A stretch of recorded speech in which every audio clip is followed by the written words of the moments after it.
৭৩ বছরের কঠোর নিষেধাজ্ঞার পর হঠাৎ করেই ঐতিহাসিক এক মোড় নিতে যাচ্ছে সৌদি আরব।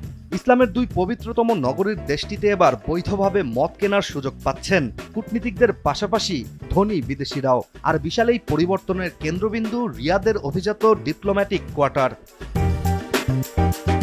মূলত রিয়াদের এই ডিপ্লোম্যাটিক কোয়ার্টার বহুদিন ধরেই আলাদা এক জগৎ, যেখানে রয়েছে সবুজে ঢাকা হাঁটার পথ, ক্যাফে সংস্কৃতি, দূতাবাস আর বিলাসবহুল সব আবাসন। তবে এবার ঠিক এখানেই কোনো সাইনবোর্ড ছাড়াই বেইজ রঙের একটি নিরীহ ভবনের ভেতর খুলে গেছে এমন একটি দোকান, যাকে বর্তমানে সৌদি আরবের সবচেয়ে স্পর্শকাতর সামাজিক পরীক্ষাগার বলা হচ্ছে।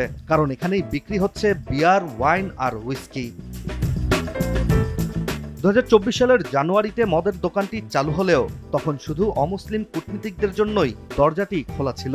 কিন্তু এবার নতুন করে 2025 সালের শেষ দিকে কোনো আনুষ্ঠানিক ঘোষণা ছাড়াই মদ পান ও ক্রয়ের নিয়ম বদলে যায় সৌদি আরবে। এখন থেকে ধনী অমুসলিম বিদেশি বাসিন্দারাও অ্যালকোহল কিনতে পারছেন। তবে শর্ত কঠিন। সৌদি আরবে মদ বৈধভাবে কেনার জন্য একজন রেসিডেন্টকে বছরে 1 লাখ সৌদি রিয়াল দিয়ে প্রিমিয়াম রেসিডেন্সি পারমিট, নয়তো মাসিক অন্তত 50,000 রিয়াল আয়ের প্রমাণ দিতে হবে। রেসিডেন্স আইডির পাশাপাশি ধর্মীয় পরিচয় আর অনেক ক্ষেত্রে কোম্পানির বেতন সনদও লাগতে পারে। একমাত্র আরএফএল ক্লাস পাইপ নিশ্চিত করে প্রতি ইঞ্চিতে সঠিক থিকনেস ও সঠিক মাপ। পাইপের বস, না কিনলে লস। এছাড়া মদের এই একমাত্র দোকানে প্রবেশ করারও কিছু কঠিন নিয়ম রয়েছে। ভেতরে ঢোকার আগেই ব্যক্তিগত মোবাইল ফোন সিল করে ব্যাগে ঢুকিয়ে নেওয়া হবে।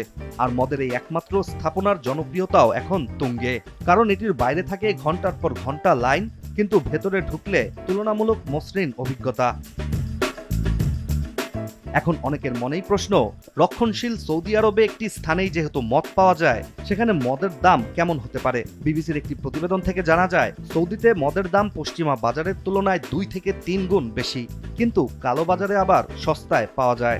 এক ব্রিটিশ নির্বাহী জানিয়েছেন, তিনি জনি ওয়াকার ব্ল্যাক লেভেলের একটি বোতল কিনেছিলেন $124। বিশ্লেষকদের মতে সৌদি সরকারের পক্ষ থেকে আনুষ্ঠানিকভাবে কিছু না বলাই সবচেয়ে বড় বার্তা। কারণ নীরবে এক ধাপ এগিয়ে, প্রয়োজনে আবার অর্ধেক ধাপ পেছানোই সংবেদনশীল ইস্যুতে সৌদি শাসকদের পরিচিত কৌশল। তবে বাস্তবতা হলো, নিষেধাজ্ঞার পুরো সময় জুড়েই সৌদিতে অ্যালকোহল ঠিকই ছিল, কিন্তু ছিল চোখের আড়ালে। এবার অদৃশ্য বাস্তবতাকেই সীমিত পরিসরে আইনের আলোয় আনা হচ্ছে ধাপে ধাপে।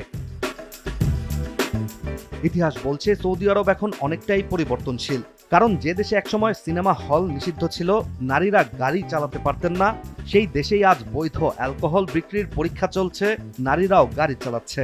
তাই তো অনেকের মনেই এখন প্রশ্ন, সৌদির এই নীরব বিপ্লব শেষ পর্যন্ত কত দূর যাবে? ইশতিয়াক হোসেন, দেশ টিভি।